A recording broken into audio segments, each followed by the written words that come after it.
Hello, everyone. I'm Andrzej Kubowski, Vice Chair of the Culture and the Arts Interest Group of the American Society of International Law. I'm pleased to welcome you to this webinar, which is also co-hosted with the International and Comparative Disaster Law Interest Group of the Society. Today, represented by Caleb MacDonald, the Vice Chairman of the group, who will also moderating the discussion. The event is also co-organized by the Interest Group of International Law of Culture of the European Society of International Law. We are delighted to welcome our distinguished speakers. Professor Giulia Bartolini from Roma Tre University in Italy, who also serves as editor-in-chief of the Yearbook of International Disaster Law and director of training courses on international disaster law, which are conducted in collaboration with the Sanremo International Institute of Humanitarian Law and International Federation of Red Cross. He has served as legal assistant to the United Nations International Law Commission Special Rapporteur on the protection of persons in the event of disasters. He also served as advisor to NATO, and he is ASIL board member. And our second speaker, Professor Amra Hadji Muhamedovic, director of the Center of Cultural Heritage at International Forum Bosnia and Sarajevo. We hope that she will join us in a moment. She has been the prime expert in the implementation of Dayton Peace Accord with regard to the preservation of cultural heritage. She has successfully managed a number of projects aimed at integrating cultural heritage in post-war recovery in Bosnia, Kosovo, Palestine, and Iraq. She has also provided consultancy services to a number of international organizations and entities, including UNESCO, ICOM, the World Bank, the ICOMOS International, and she is the co-author of the new ICOMOS guidance on post-disaster and post-conflict recovery and reconstruction.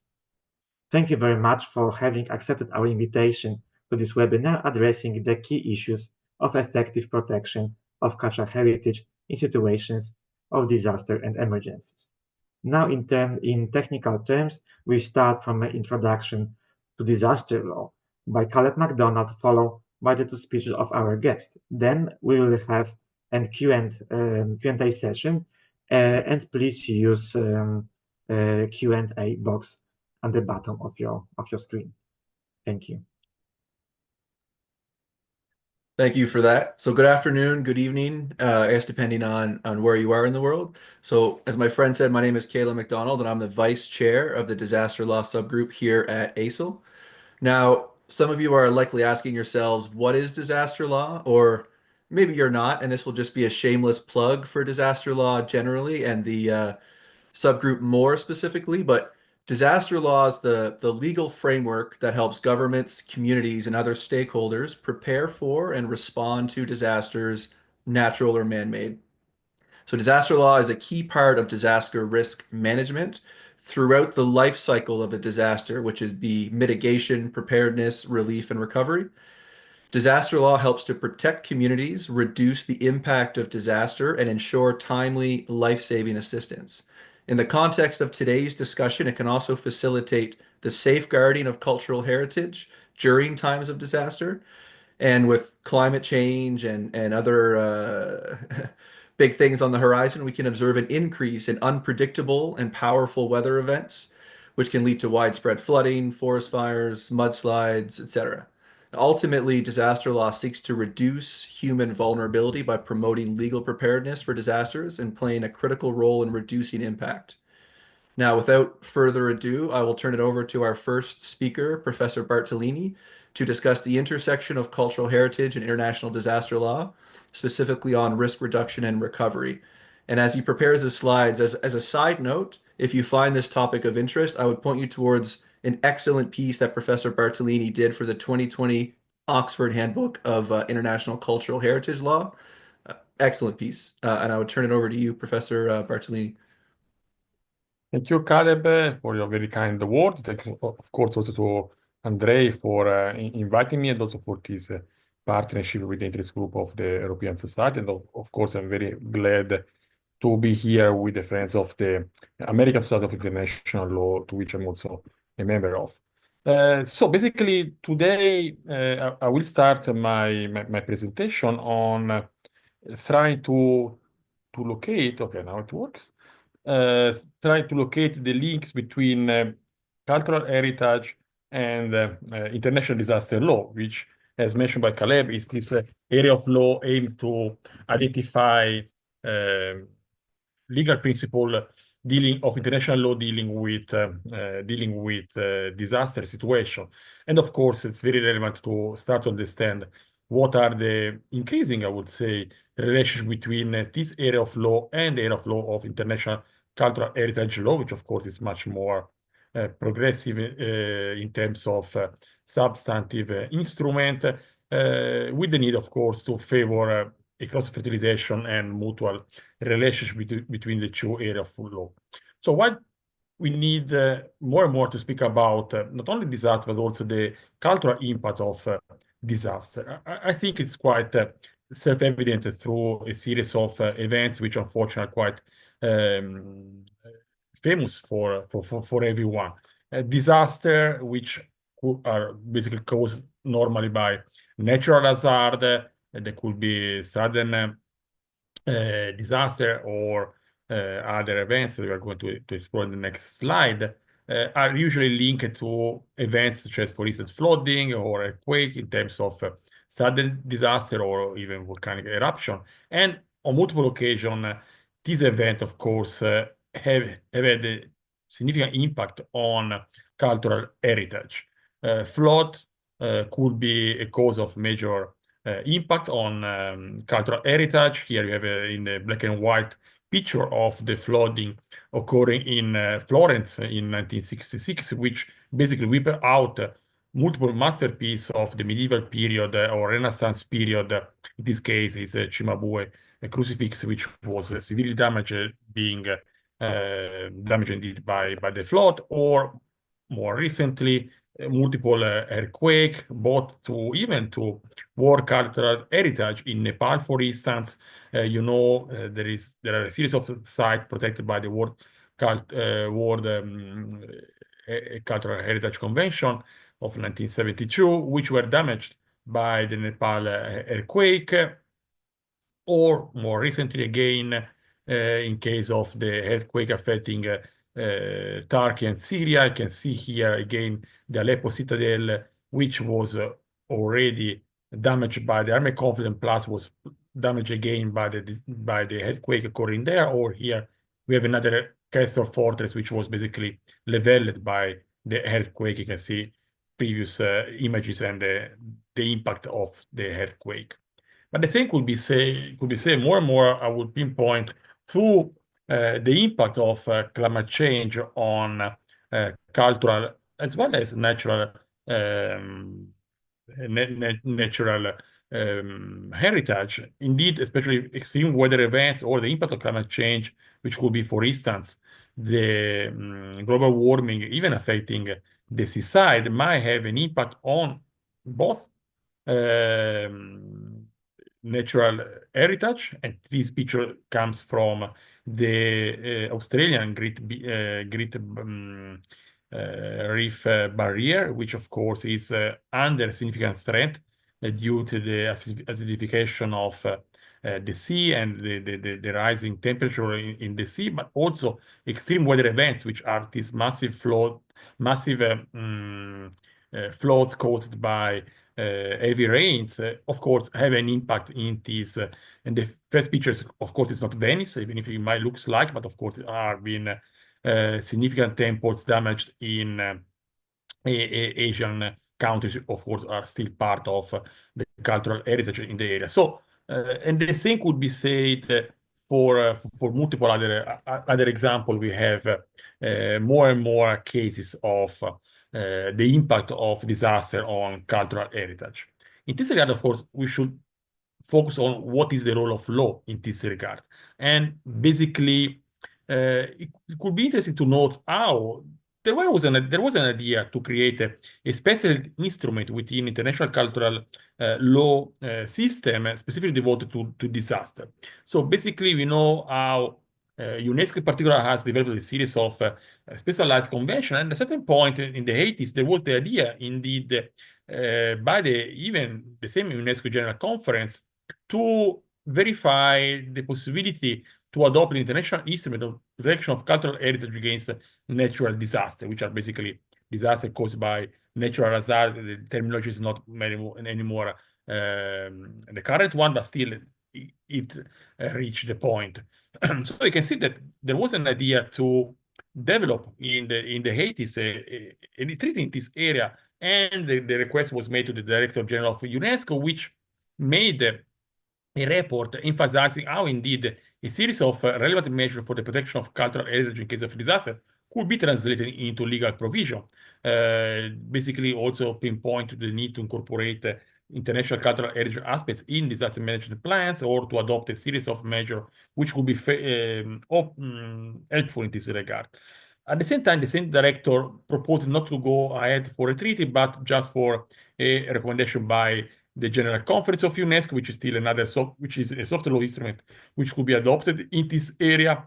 But at the same time, of course, we know that the time was not ripe for action by UNESCO, because the early 80s, as you know more than myself, were a tough time for UNESCO due to the withdrawal from UNESCO of the US in particular, which of course caused challenges to move ahead with new topics. And indeed, finally, the decision by the General Conference, which a few years ago, before the crisis at UNESCO, was very in favor to go ahead with new instrument, was, well, maybe it's much better to give priority to the ratification and implementation of existing instruments rather than moving to new areas. So you can see how the impact of a crisis within UNESCO due to institutional membership had finally an impact on the potential wave to use international law in this area.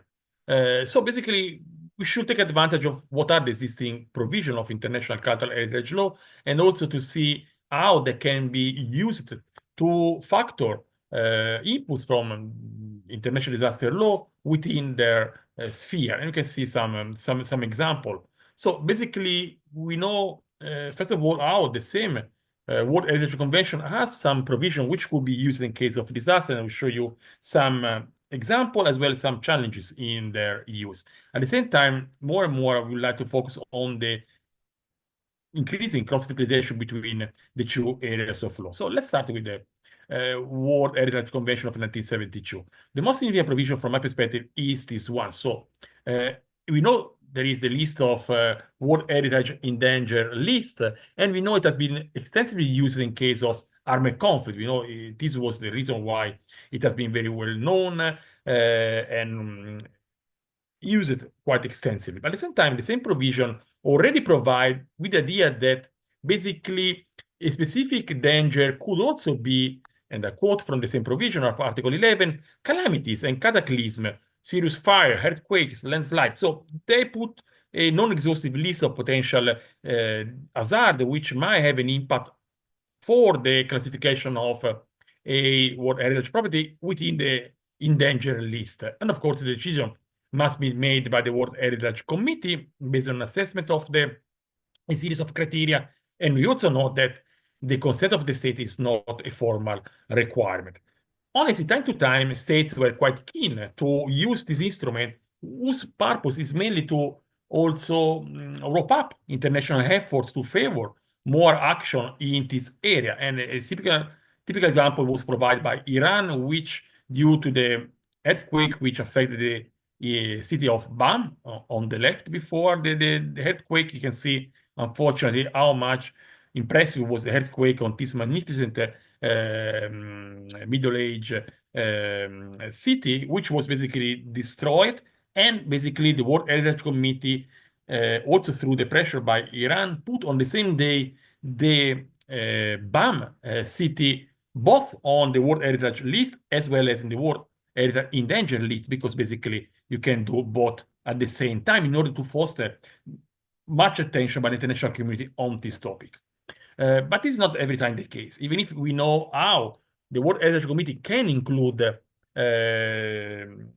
properties within the list, even without the consent of the state, there have been reluctance by a series of states affected by disaster to include their own property within the list for political reasons. Basically, they don't want to be undermine their effort or their political status, let me say.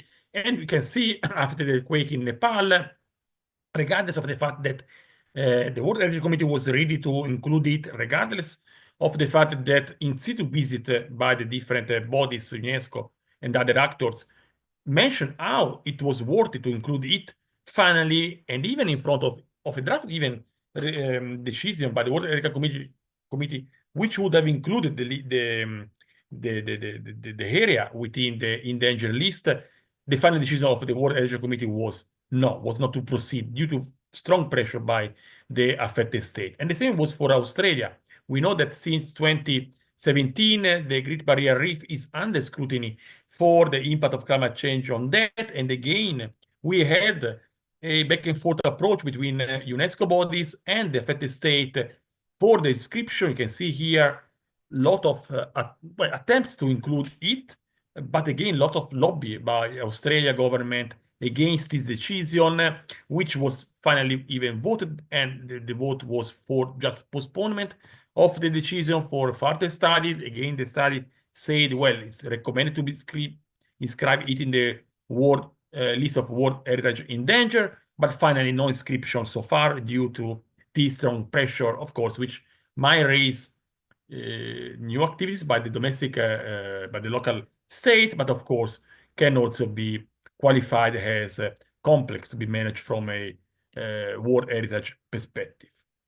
At the same time, even UNESCO is moving a bit in the area of relief activities, even trying to be a bit more operational. One example is provided, as you know, the UNESCO itself decided to establish an action plan for the protection of cultural heritage in 2015, which originally was aimed to provide an operative branch of UNESCO for basically response to armed conflict and to other emergencies, but then it was extended in order to also include the possibility to use such actors, which are nicknamed as the Blue Helmets for Culture, which should be a roster of experts in cultural heritage protection, also for responding to disaster. And Italy indeed is one of the states which has committed itself to provide these new actors in the area, but there are still a lot of domestic complexity to manage this possibility, and they are not yet deployed. Even if it could be an interesting point also to think about the deployment in potential UN peacekeeping operation or other scenarios in which the cultural dimension should be emphasized. So that could be something more, but still an embryonic phase. Again, also for the recovery phase, don't forget how UNESCO has also been instrumental for fundraising, basically, to collect efforts by the international community. The most significant example was, for instance, the International Coordination Committee for the Safeguarding of Haiti, cultural heritage in Haiti after the earthquake, which of course try also to involve much more the local communities and local actors than it was in the past. So there are interesting aspects. And a final aspect that I would like to address is how can we factor another dimension of international disaster law, namely disaster risk reduction, which are activities aimed to prevent new or reducing existing risk in order to favor resilience and basically also to favor basically the capacity of affected communities and states to cope with potential disaster. In this regard, as you know, the UN has developed since several years a series of frameworks for action on disaster risk reduction. The most famous one is, most recent one is the Sendai framework for disaster risk reduction, which is still in place. And you can see how they can play, from my perspective, a legal role in order to better frame the existing legal obligations states had, even within the World Heritage Convention. As you know, Article 4 and 5 express the need for states to adopt a series of measures to favor the protection, conservation, transmission to future generation of World Heritage World Heritage properties, which are clearly due diligence obligation. And we know how due diligence obligation is a flexible kind of obligation whose content could be filled, could change in nature and extent, also based on new technological and scientific assessment, new technical guidance available at the international level. And in this regard, I think the framework provided by the UN can be fit in order to better clarify obligation or steps to be done by states. And this was indeed the approach adopted by UNESCO even before the most recent UN disaster risk reduction framework. Before Sendai, there was a YOG framework, which basically requested states to adopt a series of measures to prevent disaster, to reduce the impact of disaster.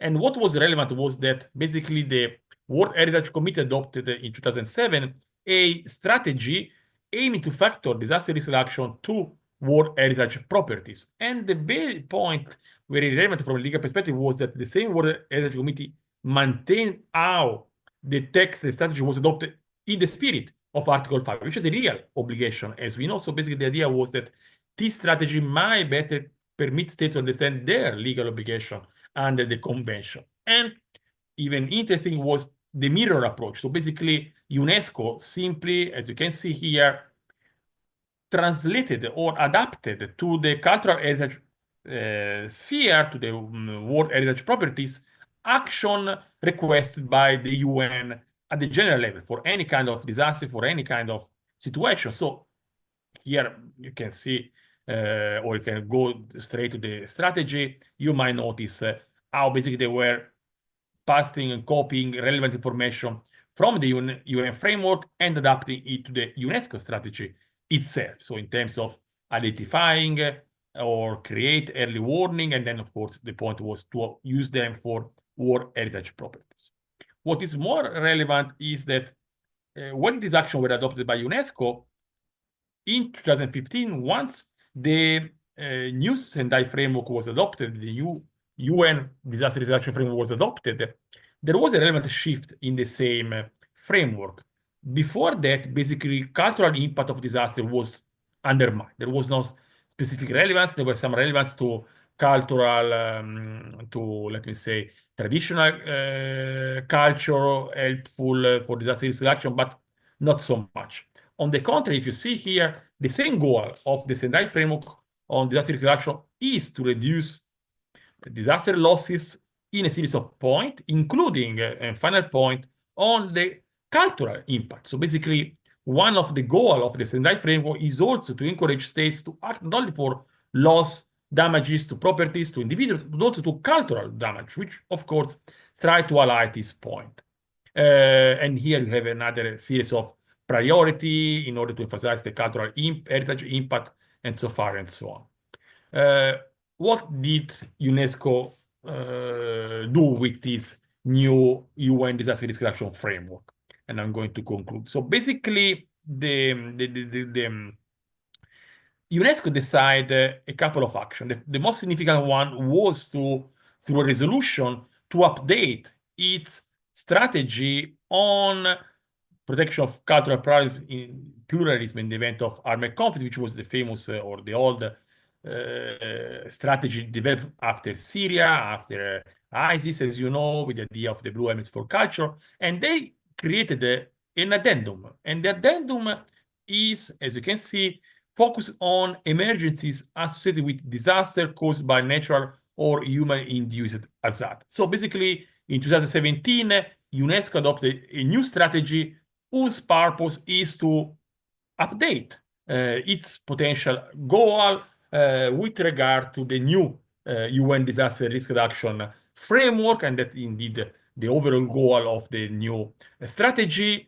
The big change is that the previous strategy by UNESCO was focused on World Heritage properties, so a small percentage. The new strategy is for any sort of cultural heritage, which is relevant for states. So they want state to work on disaster management, disaster preparation in this regard.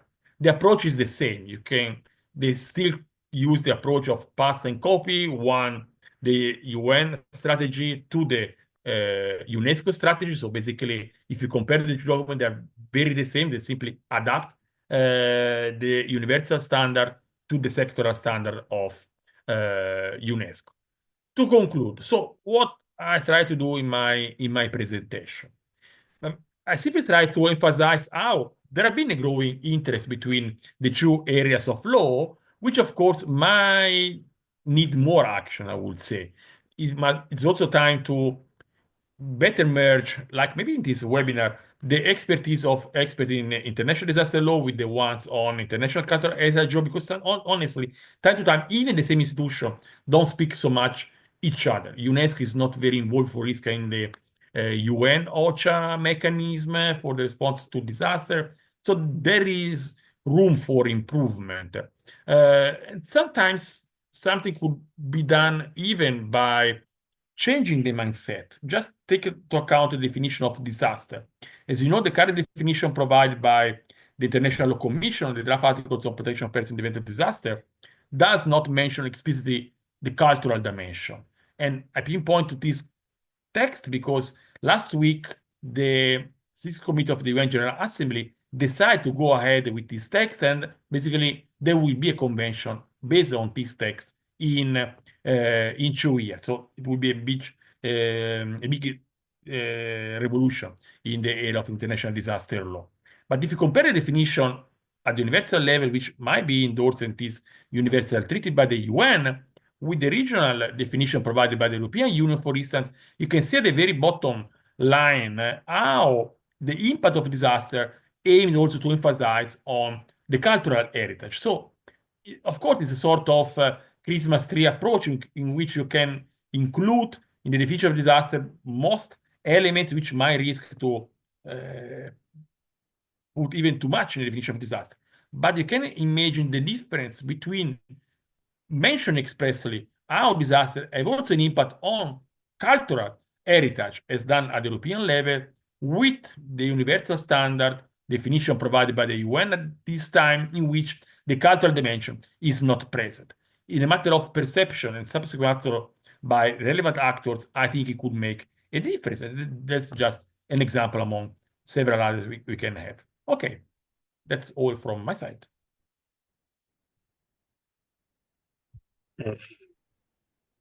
Yes, thank you so much, Professor Bartolini. Thank you so much for this enlightening, a very rich perspective on the intersections of the two different branches of international law. And now I would like to invite Professor Amra Haji Mohamedovic to take the floor. And as I mentioned before, Professor was involved, is co-author of this important new ICOMOS ICRON guidance on post-disaster and post-conflict recovery and reconstruction. So, Professor, please take the floor. Can you hear us? Yes. Yes. Thank you very much for inviting me to this important event. And Professor Bartolini, thank you very much for this wonderful lecture that is, in fact, covering different kind of the problems, challenges, and possible solutions. My presentation will focus on one of the instruments that has been recently developed, and I will try to share my screen. Yeah, it's shared now. I hope that I will be able to start the yes, presentation. slideshow. Yes, here. Yes. So in fact, what I will talk about is the recently published ICOMOS ICRON guidance on post-disaster and post-conflict recovery and reconstruction for heritage places of cultural significance and World Heritage cultural properties. At the very beginning, I would like to say that I shared the authorship on this document with two colleagues, Luisa Del Marco and Lachlan Keeley, and working with them over almost 2 years on this and in the preparatory phases on the analysis of the case studies was a great enlightenment for me and great pleasure. So all three of us were asked to work on this task by ICOMOS and ICROM, who in fact joined their endeavors, their works and strategies to solve one of the most appalling problems. So triggered by destruction of heritage, especially in Croatia, Bosnia, and Kosovo in 1990s, the reconstruction emerged as a significant aspect within the global discourse of heritage practices, despite having been excluded from international doctrine and even the expert considerations since the mid of 20th century. This shift was further on driven by the destruction of heritage during conflicts and the increased occurrences of disasters, especially in Syria, Iraq, Sudan, Yemen, Rwanda, Uganda, Palestine, Lebanon, New Zealand, Turkey, Chile, Mexico, and the other places. The topic of reconstruction gained its prominence after the 39th session of World Heritage Committee in 2015, when it became a regular point of discussion in all the discourse related to the condition of World Heritage sites. During the 40th session in 2016, the committee acknowledged that the existing provision in Article 86 of the operational guidelines was insufficient in addressing the complex challenges posed by reconstruction. This guidance document directly builds upon the foundation laid by ICOMOS with its working document guidance on post-trauma recovery and reconstruction of World Heritage Cultural Property, which was published in 2017. Additionally, it draws from the ICROM working document on post-crisis recovery of urban heritage, a guide to a holistic recovery. In 2019, ICROM and ICOMOS collaborated to commission and analyze a range of case studies in recovery and reconstruction with a goal of encompassing diverse scenarios. And these case studies were published in 3 volumes. In 2020, one of the volumes is analyzing all cross-cutting issues, diversity of the approaches, context, and challenges. This guidance document is in fact continuing the important action, tailoring some kind of the framework, and it was published framework for the actions. That is not a toolkit. And it was published in December 2023. So I'm here giving you the link. It can be downloaded. It is published with the comments and illustrations from the case studies, and includes a huge bibliography. After thoroughly reviewing a vast array of policy documents and publications spanning various fields, as well as analyzing the comments made on 2017 ICOMOS working document, the drafting group, which consisted, as I said, of 3 of us, Luisa Del Marco, Lachlan Kelly, and me, crafted a proposal. This proposal underwent 2 rounds of discussion and revision within the task force, which is comprised of the following members: Nasir Arafat from Palestine, from Nablus, Zaki Aslan, Catherine Forbes, Mary-Laure Lavenir, Jonathan Nesbuka, Rohit Ranjikar, Renata Schneider, and Susan Denier. Additionally, the text took into consideration the anticipated feedback from ICOMOS board members and ICROM staff and experts. And it was also disseminated through the diverse ICOMOS international scientific committees. Some of them sent their feedback and comments, which were taken into consideration by the authors. So the whole result is, in fact, something that builds upon the activities that were taken before it started. It was that the whole process was conceived, and also includes different aspects from the case studies taken and learned, lessons learned from the case studies, and different includes the knowledge, opinions, and considerations on different colleagues, experts. So it was a rather complex work on this that in fact resulted in something that we decided to be an open document. ICOMOS ICROM guidance on reconstruction of heritage places addresses the impact of catastrophes on cultural heritage, often triggering reconstruction efforts due to personal and societal trauma. It offers guidance for cultural heritage recovery, emphasizing meticulous planning, open dialogue, research, and comprehensive documentation in recovery and reconstruction.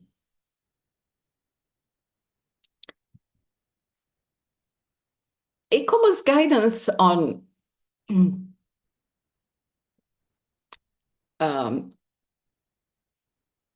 it also offers engaging affected communities to foster healing, social cohesion, resilience, and sustainable development, which are the part of the process as a vital part of the process. The primary goal is a context-sensitive approach, preserving the significance and outstanding universal value of World Heritage properties to the fullest extent possible.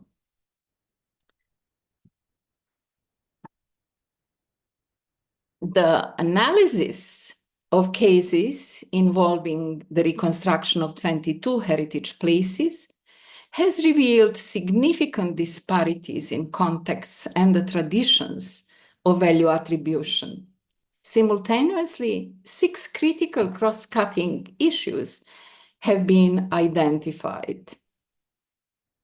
These issues include the imperative for a social justice, continuous response, local ownership of outcomes, provision and management of resources, sustainability, and a delicate balance between authenticity and resilience. Drawing from this knowledge, the guidance aims to propose a context-attentive, value-based, inclusive, participative, people-centered, sustainable, resilient, and risk-informed recovery approach. You can see here some of the examples that, in fact, I have chosen, the photos of some examples that I have chosen to illustrate the diversities of the challenges, context, approaches, the value perceptions by the communities that associate these values to different heritage sites. And at this slide, for example, I will not comment all the photos, but let me comment some of these.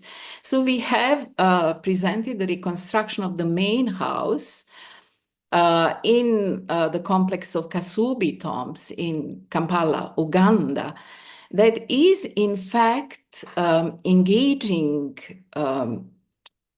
local community, including their traditional and ritual practices in maintaining it's the religious and cultural significance of the site.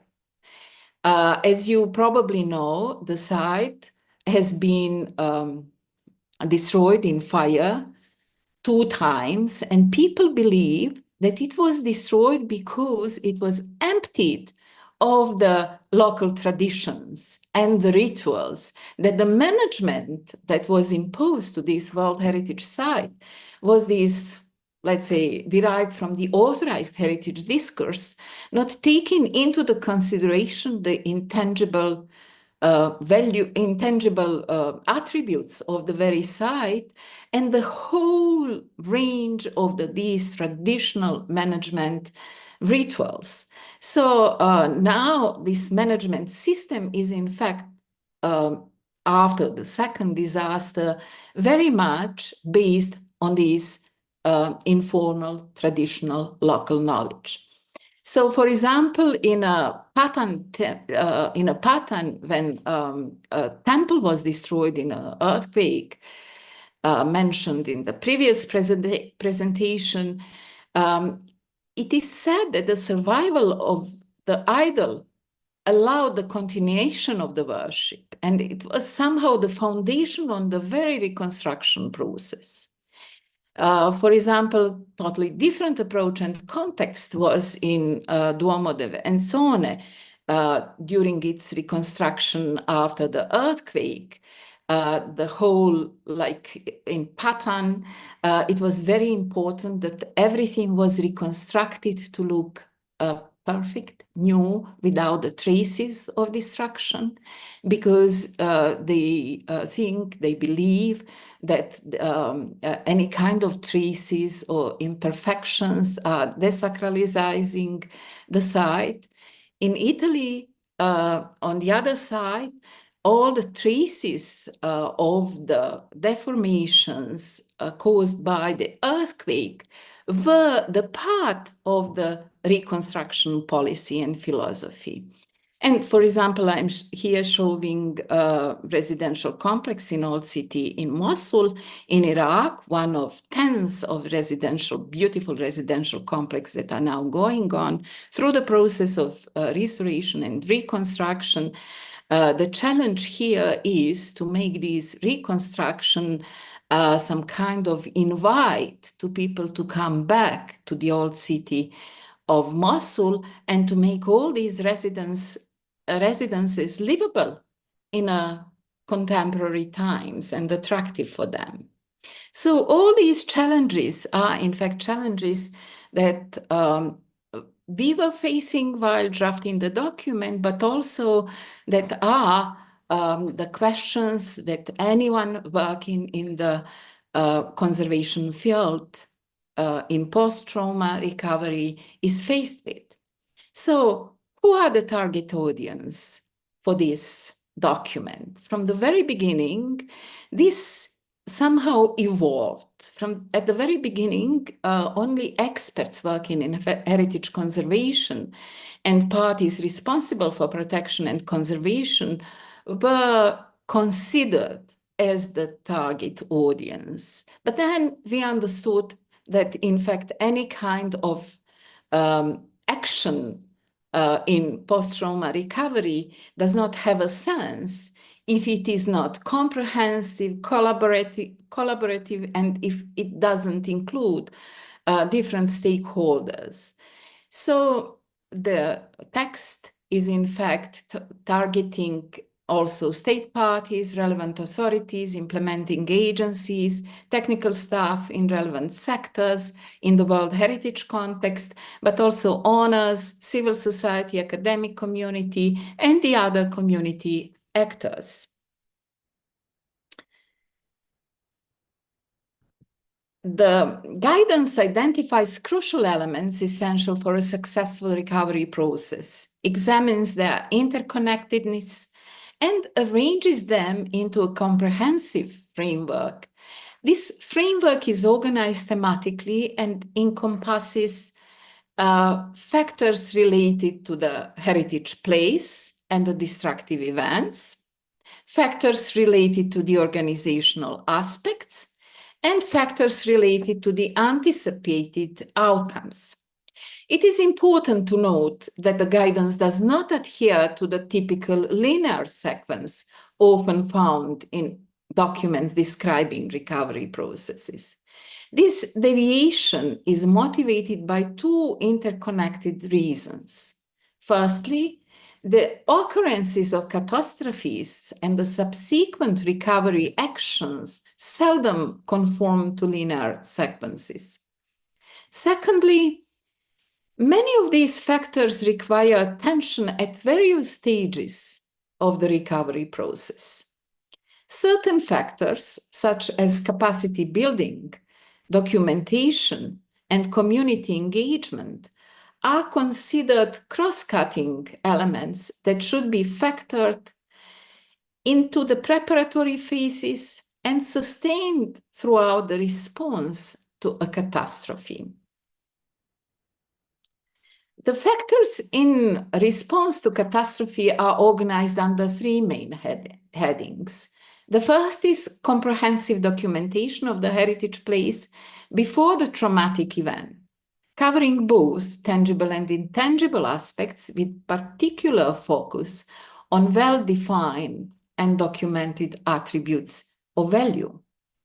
All types of documentation are important and inform the recovery actions. The examples at the slide show photographs from the early 20th century, 90s, showing the up one at the right-hand side, the 18th century window frames of the loggia, and the bottom, their removal in the restoration of 1947.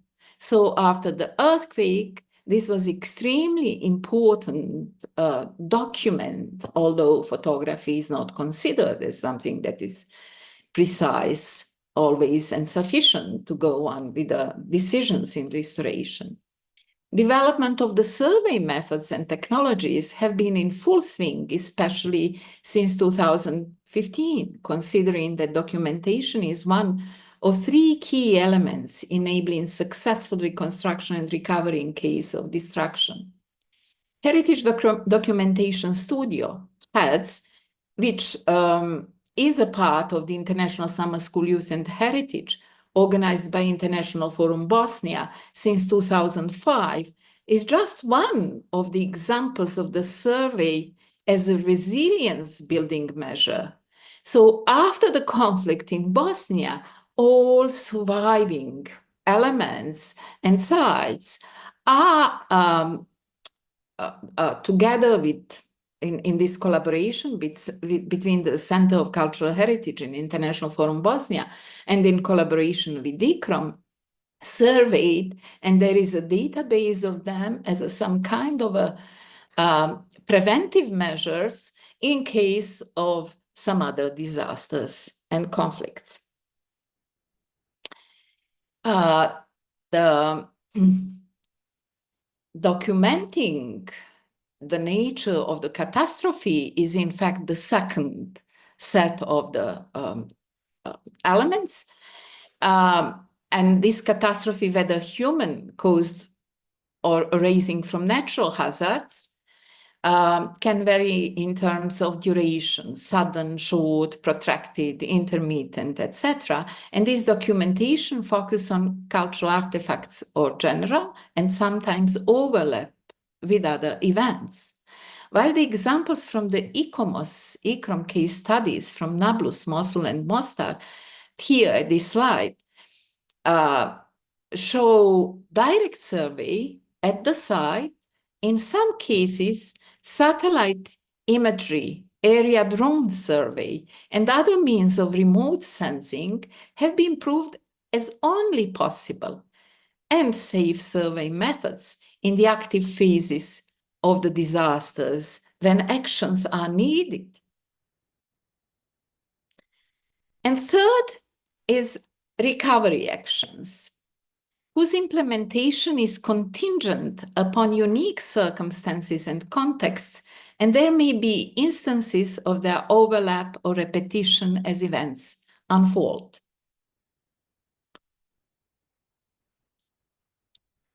In general, recovery actions include emergency response and initial damage assessment, documentation of the effects of the destructive event, assessment of impacts on heritage significance or outstanding universal value for the World Heritage Sites, heritage protection and reconstruction during the recovery process, development of a strategy for the recovery and preservation of heritage significance or outstanding universal value, and provisions for reviewing outcomes.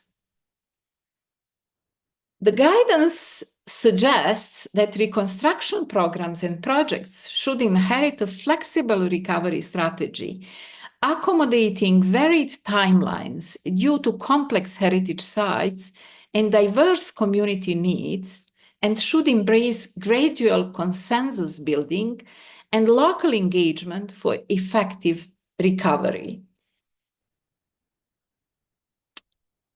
In the section Organizational Factors, the document emphasizes the importance of identifying relevant actors in heritage place recovery, including governmental bodies, emergency services, cultural institutions, local communities, traditional authorities, property owners, experts, and displaced persons.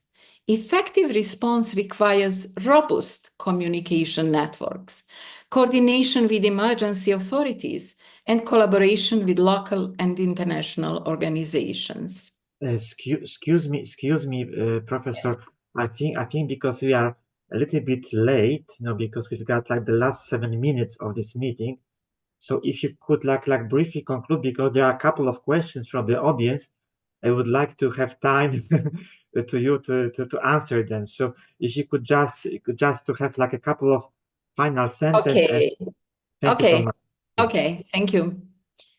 So let me go to the last section. That is, in fact, the recovery process should align with broader strategies and prioritize transparency in decision-making. Interdisciplinary expertise, including local knowledge, is crucial for effective response. Adequate resource allocations, capacity building, and training are essential elements of heritage recovery.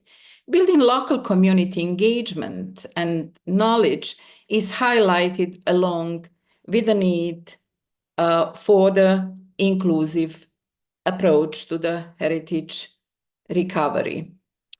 The guidance document emphasizes that recovery should be a forward-looking process, guaranteeing the preservation, resilience, and sustainability of cultural heritage in the face of hazards.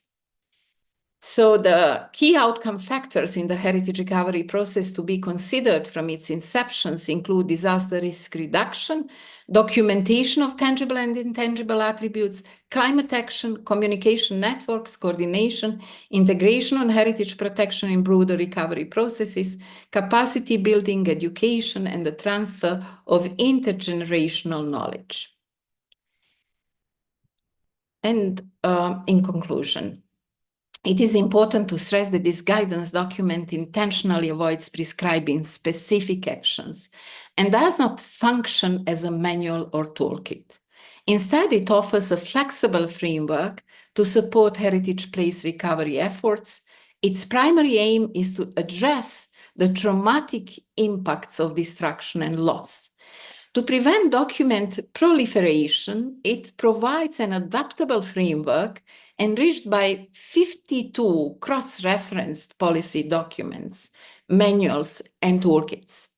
Drawing from the extensive expertise of ICOMOS and ICROM, this guidance integrates heritage place recovery into existing heritage policy and broader heritage initiatives. Only 4 core concepts: recovery, reconstruction, trauma, and resilience are explicitly defined. It aligns with United Nations terminology to the extent possible to enhance heritage integration into the cluster approach employed during humanitarian emergencies and recovery. Being the flexible framework, the guidance encourages adaptation to evolving needs and knowledge with periodic revisions and vision to ensure relevance and inclusivity. Thank you very much. Thank you, Professor, for those remarks. And if you find that presentation really engaging, Professor Hadžimamović has an excellent article, The Heritage and Post-War Peacetime, the Case of Bosnia, which as a former soldier I found fascinating. And one question she posited really stuck with me, and that was if history is written by the victors, how can the heritage of the losers be preserved? I found that just, I mean, really something that challenged me in the way I was thinking. So we'll jump right into the Q&A. We have one question for each. We have time for one question for each speaker. I'll start first with Professor Bartolini, and the question is, how best can we ensure that protection of cultural heritage is now included in the planned convention based on the ILC draft articles? Yeah, thanks for the question. So my suggestion would be, as mentioned, probably working first through the definition of disaster. The definition of disaster is quite flexible. We can include some impact of the disaster. We already have, for instance, issues like mass displacement or significant damages, but maybe including cultural impact could be a first way to open a door of thinking more about the cultural dimension of disaster. That would be a first idea, as well as maybe working on forms of cooperation, mentioning also there something related to cultural heritage as well. Excellent, thank you. I also appreciate your brevity on very comprehensive question. The other question we have is for Professor Hadžimamović, and that is, what do you consider the best methodologies for determining the economic value of specific types of damaged and destroyed cultural heritage as part of rapid damage and needs assessments? And I'll summarize the rest of the question, and it's basically, are there international standards? Do each NGOs have their own standard? And then there's that intangible piece. How do you put a price or a value on history or culture or those sort of ethereal aspects? Thank you. So thank you very much for this question. That is something that decision makers always ask us. Can I ask first the question about the citation for the article you just recommended? A number of my articles can be found in open access on academia and ResearchGate. So just Google me and you will find them. So the answer to this question is in fact something that is still in the process. So there is a body of knowledge and some kind of a theoretical approach to analyze what is in fact cultural capital. Is it only about tourism, some kind of the tangible profit producing, or the capital is something that is multiplied by its use and by itself, as economists say, by the investing in it? And these theories of the assessment of the cultural capital are extremely important. And for those who are interested in, I will be happy to provide some kind of the references and authors that have been working on that. Some of them, even in some projects that I worked on as a heritage and people in post-trauma recovery. I consider that the most important nexus that is open after destruction of cultural heritage through any traumatic event is in fact a nexus between heritage and people. It's not about reconstruction, physical reconstruction. It's about healing trauma, establishing social cohesion, and providing a framework for people to feel safe and to go on with their lives. And for that, tangible and intangible attributes of cultural heritage are inseparable. Usually the very process of reconstruction is in fact the healing process, not the product of it, not the very product. So that process of reconstruction and recovery, as it has been proved to some studies, has a psychological effects and also social effects. And both of them provide some kind of a ground for the economical sustainability of a community affected by a trauma. So as the question is extremely complex and as it is somehow new, although we have 20 years of some kind of research in it, somehow new in this field, I suggest to have some kind of a webinar on that. I can suggest who can be the best, like, people to talk about that. In a new book that will be published by Springer on heritage and people in post-trauma recovery soon, hopefully next year, there is an article about this, like economic potential of the very recovery process.